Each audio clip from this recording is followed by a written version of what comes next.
Cześć, to Aneta, witam Was bardzo serdecznie.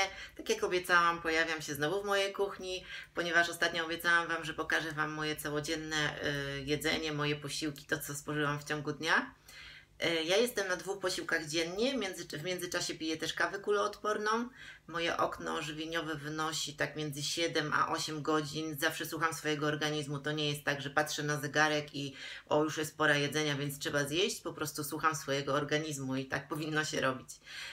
Tak jak mówiłam, upieczemy teraz bułeczki, do tego będzie omlet, później będzie w międzyczasie kawka, oczywiście kuloodporna, moja ulubiona, no i będzie jeszcze jedno danie, także zapraszam do oglądania. To są produkty, których potrzebujemy do zrobienia właśnie bułeczek, czyli oregano, czosnek granulowany, 2 jajka, ja mam na szczęście takie swojskie jaja, nie ze sklepu, mąka migdałowa 70 gramów, babka jajowata, z tym, że łuska babki jajowatej, często są mylone właśnie te dwie babki, babka płesznik i łuska łupina babki jajowatej. To są różnica polega na tym, że na tamtej babce nie zawsze pieczywo wychodzi, także zwróćcie na to uwagę, czy macie łuskę, czy babkę jajowatą, babkę płesznik. I 70 gramów mąki migdałowej i 20 gramów łuski babki jajowatej, oczywiście sól i pieprz. No to zaczynamy. Dzisiaj nie ma ze mną mojej szefowej, mojej córki Hanki, także wydaje mi się, że ten przepis pójdzie nam zdecydowanie szybciej i sprawniej. Sprawa oczywiście skomplikowana nie jest, ponieważ jajka po prostu wbijamy do miski.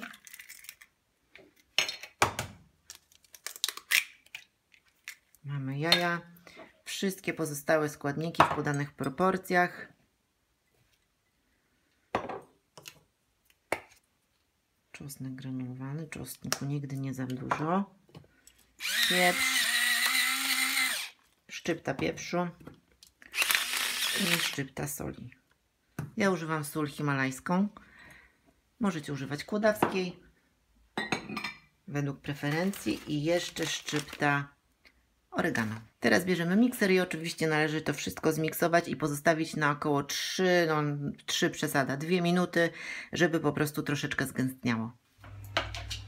Tak wygląda ciasto po upływie właśnie 2 minut. I teraz z tego gluciora robimy bułki. Formujemy sobie 2 bułeczki i układamy na papierze do pieczenia. Pamiętajcie, że piekąc, nie wiem, cokolwiek, ciasta wypieki na mące migdałowej, temperatura piekarnika nie powinna przekraczać 160, maksymalnie 170 stopni. Także nasze bułeczki teraz wędrują do piekarnika i widzimy się za chwilę. Jeśli omlet, to oczywiście muszą być jajka. Dzisiaj będą 2. Przyznam szczerze, że u mnie dosyć często goszczą na talerzu jajka. Bardzo je lubię, a poza tym jajka są bardzo, bardzo zdrowe. Szczególnie żółtko-płynne, także polecam. 2 jaja wbijam sobie do mojego kubeczka.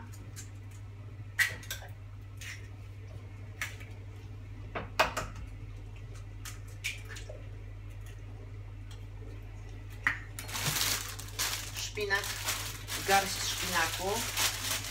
Oczywiście możecie to robić tak naprawdę w dowolny sposób, bo nie musicie tego robić tak jak ja. W ogóle nie musicie tego robić tak naprawdę.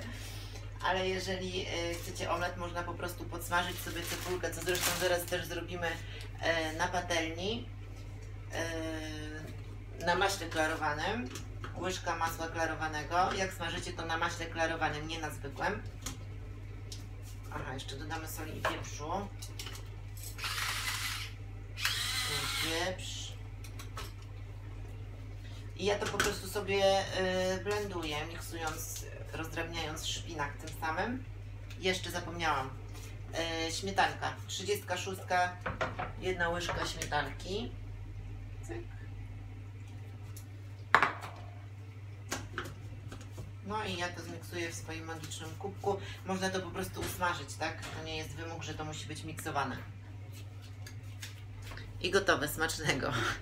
Żartuję, oczywiście teraz będziemy to smażyć. Tak jak powiedziałam, na łyżce masła klarowanego. Czyli na patelaszkę wrzucamy łyżkę masła. Jakiś nóż by mi się przydał, ponieważ muszę pokroić cebulę. Cebulka już mi się tutaj podsmażyła na masełku. No i teraz dodajemy nasze jaja zielone.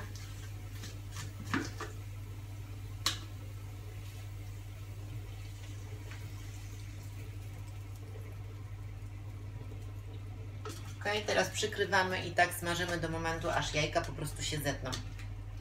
Jajka już mi się ścięły, więc na wierzch kładę jeszcze sobie 30 gramów sera Goudy. Kładziemy w środek i tak jakbyśmy ten omlet chcieli złożyć. Hop. I smażymy jeszcze przez moment z obu stron, żeby po prostu ser się fajnie rozpuścił. Tak wygląda, kochani, moje dzisiejsze śniadanie, czyli bułeczka i omlet. Spójrzcie na ten omlet, po prostu rewelacja. Makro oczywiście teraz Wam się wyświetla. I jeszcze przypomnę: pomidorek, roszponka, szpinak, garść szpinaku, 2 jajka, 30 gramów sera, łyżka śmietanki, no i bułeczka. Życzę Wam smacznego.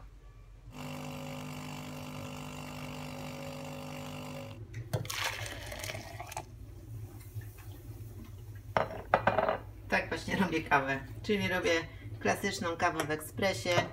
Dodaję sobie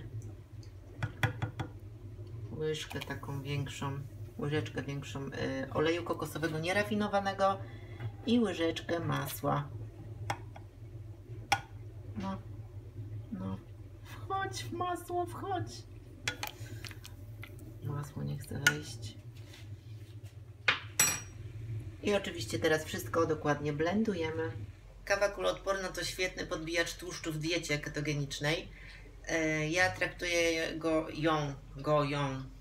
ten tłuszcz, kawę jako przekąskę.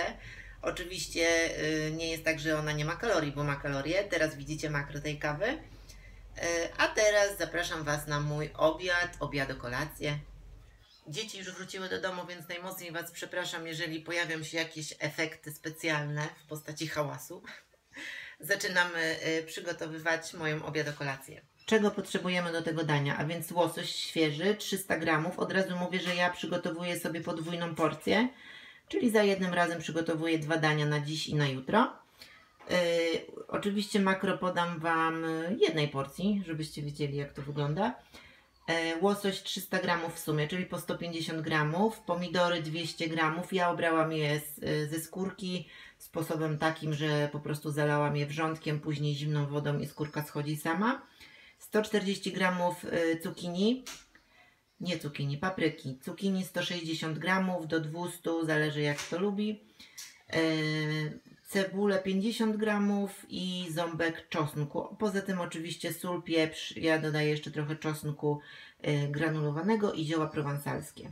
Wszystkie warzywa pokroiłam w kostkę. Oczywiście wielkość tutaj i kształty są dowolne. Wszystko wymieszałam z 2 łyżkami oliwy, posypałam ziołami prowansalskimi i na blaszce teraz wstawiam to na około 15-20 minut do piekarnika, aż po prostu te warzywa zmiękną. Ja lubię takie dania, które można przygotować, po prostu wstawić do piekarnika, w tym czasie zajmuję się obowiązkami i danie jest gotowe, także nie wymaga to ani dużo czasu, ani pracy i właśnie to jest jedno z takich dań. Dobra, to wędruję teraz do piekarnika na około 15-20 minut, na 200 stopni piekarnik ustawiłam i do tego będziemy dodawać łososia, który właśnie skropiłam sokiem z cytryny i przyprawiłam pieprzem i solą. Jak warzywka zmiękną, to po prostu dodamy tutaj łososia i jeszcze zapieczemy w piekarniku. Dobra, wszystko Wam pokażę. Muszę Wam to pokazać. Moja gwiazda po powrocie z przedszkola właśnie ma takie pomysły. Wystarczy, że na kilka chwil spuszczę ją z oczu i wygląda właśnie tak. Już nie wspomnę o tym, że jej ubranie niżej wygląda dokładnie tak samo. Jak wyglądasz? Brzydko. Ładnie. Warzywa już się podpiekły, więc są gotowe na to, ażeby przyjąć w swoje ramiona rybę. Tak więc robimy tutaj miejsce na rybkę. Cyk.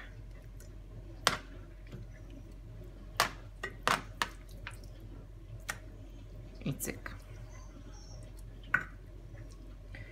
Rybka jest skropiona sokiem z cytryny i posypana przyprawami, po prostu solą i pieprzem. I teraz całość wędruje do piekarnika jeszcze na około 15 minut. Danie jest już gotowe, wygląda tak. Kolorowo na talerzu. Im bardziej kolorowo, tym bardziej smacznie. Drodzy Państwo, jeżeli podobały się Wam moje przepisy dzisiaj, moje propozycje, zachęcam do zostawienia tam łapki w górę. Będę wiedziała, jakiego typu dania preferujecie. Dzisiaj w sumie wyszedł taki dzień bezmięsny, no ale będą też oczywiście mięsne. Mięso odgrywa dużą rolę w diecie ketogenicznej, tłuszcze odzwierzęce. Tak, Hania już się z Wami żegna, to znaczy do zobaczenia w następnym odcinku. Pa! Co to jest, mama? Cytryna.